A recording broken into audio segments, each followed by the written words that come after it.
La présidente de la communauté de communes de la Matésine, Coraline Sora, ne veut pas donner de faux espoirs. Les professionnels de l'Alpe du Grand Serre doivent penser à une reconversion en vue de la fermeture de la station de ski à l'automne 2025. Le célèbre arbitre de foot grenoblois Tony Chaperon a dit pendant 90 minutes, l'arbitre c'est celui qui dit non. Il était présent il y a quelques jours à Voiron pour une journée de formation des arbitres. Et puis si vous cherchez de quoi occuper vos enfants et passer aussi un bon moment, faites-leur découvrir les nouveautés et les classiques du cinéma au Festival du film pour enfants de Visil jusqu'au 30 octobre. Bonsoir à toutes et à tous, bienvenue dans ce JT du jeudi 24 octobre 2024. Du lundi au vendredi à partir de 18h, l'essentiel de l'actualité du Grand Grenoble. À 1 heure de Grenoble, la station de l'Alpe du Grand Serre ouvrira bien cet hiver son domaine situé entre 1368 et 2200 mètres d'altitude. Si grâce à la mobilisation et à de nouveaux éléments financiers, la communauté de communes de la Matésine en a finalement décidé ainsi, pour la suite, rien ne sera sans doute plus comme avant. La présidente du territoire, Coraline Sora, que nous avons joint ce matin, sait que le chemin est encore long pour la survie de la station. Ça veut dire qu'on s'engage pour un an et que la station, on a fait le choix collectivement, l'ensemble des élus, de fermer la station en raison du mois de septembre 2025. Ça n'exclut évidemment aucune autre hypothèse de gestion et de poursuite de l'exploitation, mais avec de nouveaux acteurs, de nouvelles dynamiques, et évidemment, ça n'exclut pas de travailler sur un projet de transition et d'avenir. Est-ce que le projet de transition et d'avenir passera encore par le projet d'ascenseur valléen qui avait été chiffré à plus de 20 millions d'euros? Je pense qu'il faut partir dans un projet renouvelé, je ne dis pas complètement changé, parce qu'il était bien ce projet en bien des points, mais il faut remettre l'ensemble des éléments sur la table et se reposer les bonnes questions.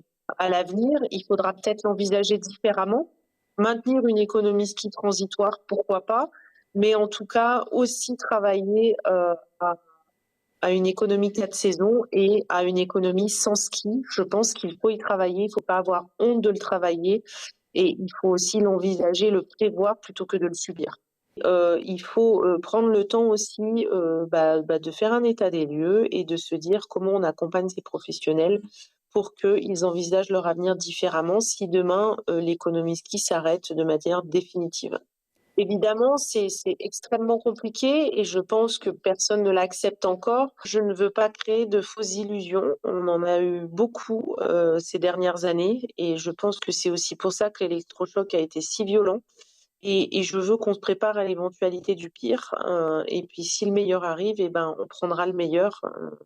Nous sommes aujourd'hui tous soulagés de savoir que la station ouvre cette année. Nous ne sommes pas des anti-stations, nous les élus de la Matésine, bien au contraire. Mais pour une collectivité comme la nôtre, les charges d'exploitation ne sont plus supportables. Et je pense que n'importe quel élu en responsabilité peut l'entendre.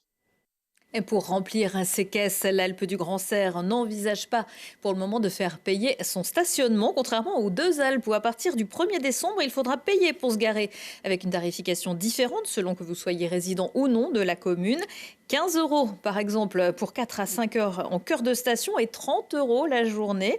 Rajoutez 63 € pour le ski pass, le double de la station, la journée de ski à l'Alpe du Grand Serre.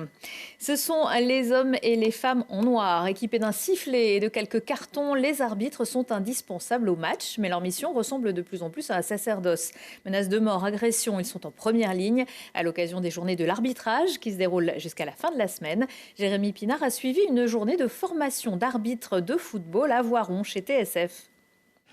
De la Ligue des Champions à la Division 5 du district de l'Isère, les mêmes mythiques 17 lois du football s'appliquent. Chaque week-end, plus de 80 rencontres de la catégorie senior se jouent en district et à chaque match au minimum, un arbitre. Être le 23e acteur sur la pelouse nécessite une formation et ce, même au niveau le plus faible du département.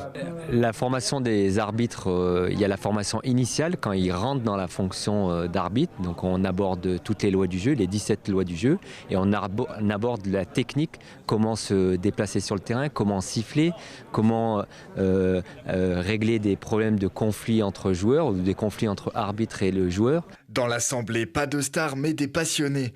Se retrouver sur les terrains amateurs avec un sifflet n'est pas un hasard. Et si les arbitres professionnels sont souvent hués, à l'échelle plus basse, les problèmes sur le terrain sont tout aussi présents.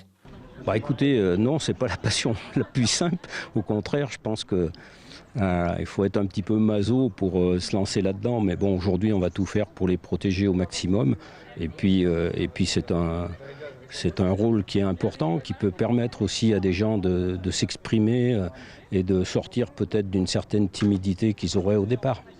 Une journée avec un invité surprise qui a su gravir les échelons de l'arbitrage. Avec 215 matchs de Ligue 1 et 53 matchs européens, Tony Chaperon est venu partager son expérience sur la discipline de l'arbitre sur un terrain. Ouais, il ne faut pas oublier qu'avant d'être arbitre professionnel, on a d'abord été des arbitres amateurs et pendant un certain nombre d'années. Et puis il ne faut pas oublier d'où on vient. Donc, puis le football de base, il est important. Et puis les arbitres...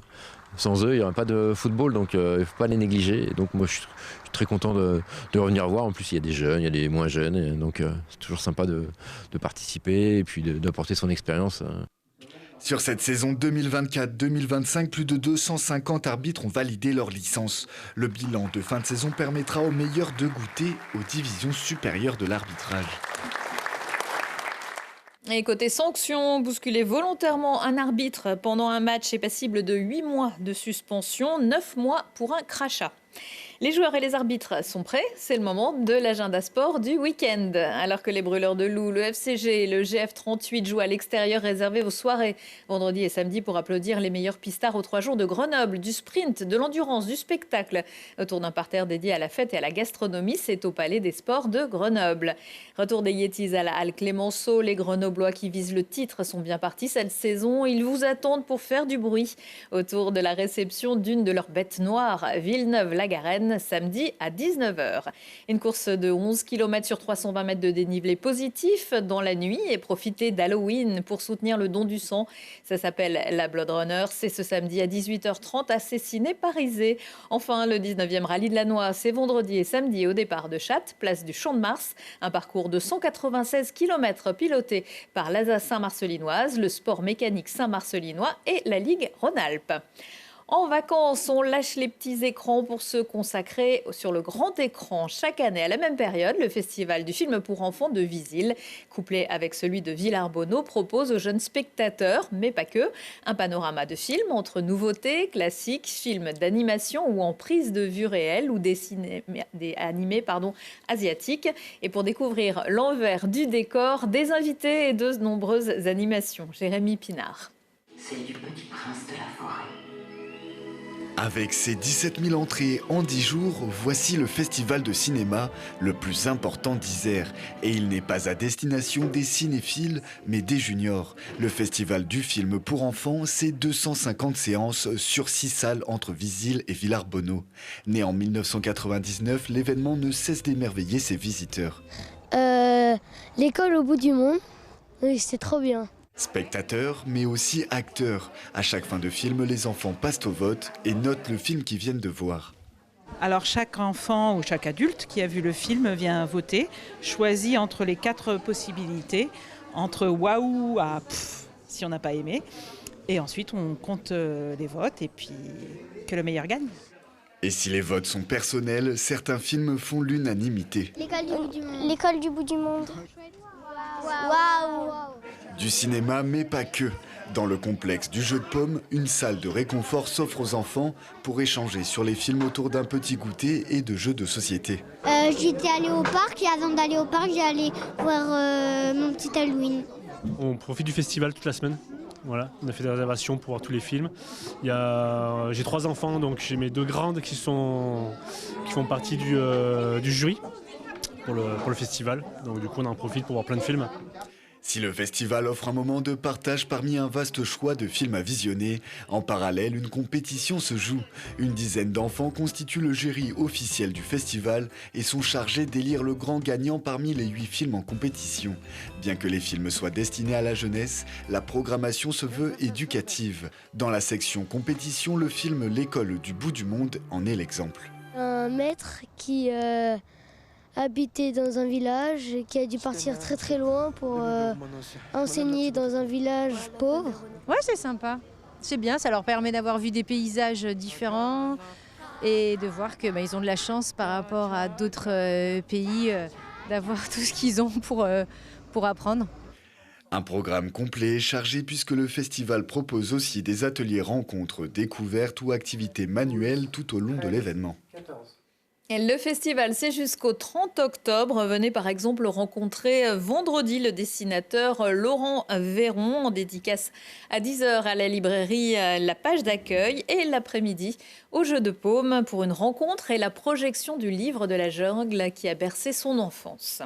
Des marionnettes à l'amphi de Pont-de-Clé vendredi soir. La mannequin, c'est une adaptation de La jeune fille sans main des frères Grimm par la compagnie du Pendu. C'est très gai tout ça.